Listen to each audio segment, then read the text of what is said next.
Yes, Assalamu alaikum ji, welcome back. Now we are talking about if I had known and I wish I had known. These two expression is used to express your feelings, emotions and situation is you are talking about past जब आप past के बारे में बात करते हो ठीक है. It's come also under the category of third conditional sentence in which आप ये बोलते हो आप एक्स बताते हो कि ये लास्ट मंथ सपोज या ऐसे होता तब मैं ऐसे करता या अगर अगस्त में पेपर होते तो तब मैं ऐसे लिखता ठीक है. तो ये तब वाली सिचुएशन जो है ये पास्ट में लिमेंटिंग या सिचुएशन या इमेजिनिंग सिचुएशन जो है ये आपकी इस कैटेगरी में आती है. वहाँ आप अपनी बात को एक्सप्रेस करने के लिए ये दो एक्सप्रेशन यूज़ कर सकते हो. If I had known, I wish I had known या I wish I had known. या तो आप ये यूज़ कर सकते हो या ये यूज़ कर सकते हो. ओके इन्होंने सबसे पहले जो है वो आपके पास एग्जाम्पलरी सिचुएशन दी है. Last month grey was in hospital for a few days. Rachel didn't know this, so uh, she didn't go to visit him.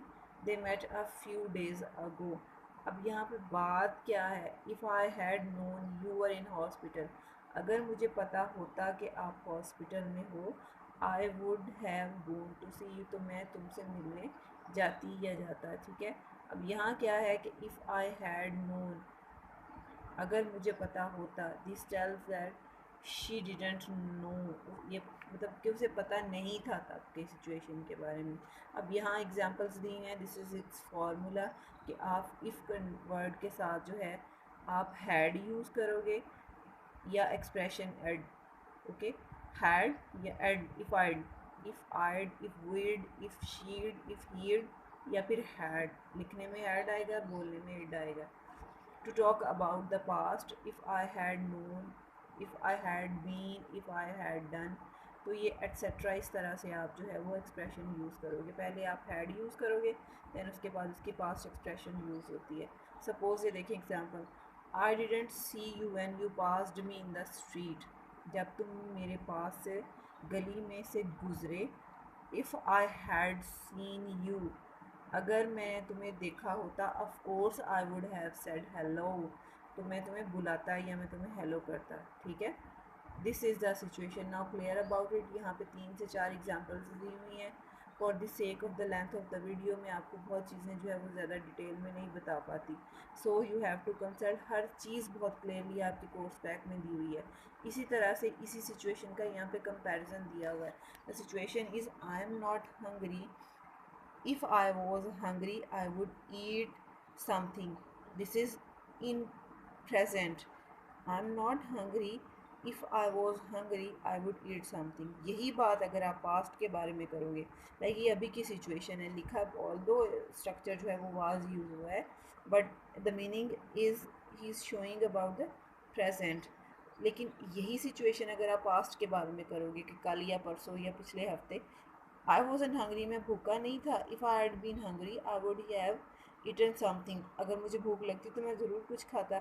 ये एक्सप्रेशन प्रेजेंट को शो कर रही है और ये एक्सप्रेशन जो है ये पास्ट को शो कर रही है. Look at the examples from the portion a unit number 40. Compare clearly. जब आप अभी की बात करोगे तो सिचुएशन ये होगी और जब आप पास्ट की बात करोगे तो सिचुएशन ये होगी. ओके ओके जी. उसके बाद उसने ये कहा है कि आप इफ़ क्लॉज में वुड वर्ड यूज़ नहीं करोगे. यही बात जो है वो पीछे हुई है. उसके अलावा यहाँ पे ये दिया हुआ है कि if we had done in the same way after wish, कि जैसे विश के बाद आप जो सेंटेंस जो है वो यूज़ करते हैं. I wish something had happened, I am sorry that it didn't happen. Same is the case. आप हैड डन जो है वो ये यूज़ करते हो. मीन्स कि आप हैड उसके बाद जो है वो third form of verb use करते हो जैसे कि विश के बाद. I wish I had known that Gray was ill. I wish I had known that Gray was. काश मुझे पता होता कि ग्रे बीमार था.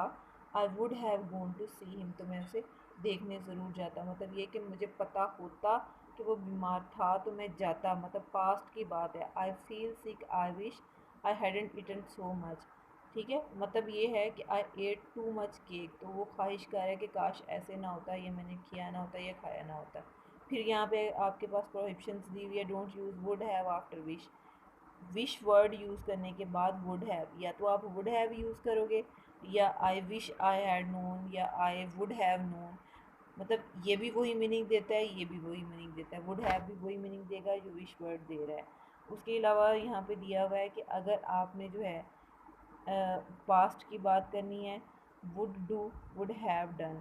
अगर आपने वुड यूज़ करना है अलग, तो वुड के बाद जो है वो डू फॉर्म यूज़ होगी।